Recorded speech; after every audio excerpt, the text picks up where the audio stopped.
مصيان جایزە مارەیەکەی من قورئانێکە گونەهبار نابم لە ڕووی شەرعەوە گونەهبار نابیت، بەڵام من هەمیشە ئەوە وتووە بە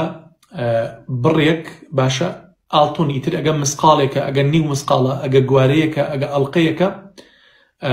با ئەوە مارەیەکەی بێت ئەتوانێ ئیزافەتەن لەگەڵ ئەوەیە بڵێ قورئانێک شەکەمە دیاری، چکە ڕاستیەکەی خۆی ئەبێ لە زمانی عەرەبیە لە مستەلەحی فقهیە ئەبێ شتێ بێ عیوەض بێت، باشە عیوەض بێت، یعنی لە بریتی حەقی ئەو مارەیە حەقی ئەو ئافرەتەیە، بۆیە تۆ مصحەفێکەکەیتە دیاری ئەمە کەی حەقی ئەو ئافرەتەیە، باشە وەلەو هەندێک لە زانایان پیان وایە دروستە، باشە یان بڵێ با مارەیەکەم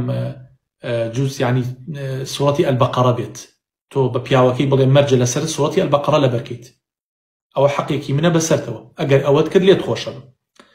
هەیە پیان دروستە، بۆیە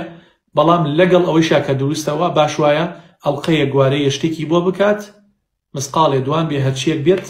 لەگەڵ ئەوەشا قورئانێ بکاتە دیاری و هەدیەی ئەوەیان باشترە، والله تعالى ئەعلم.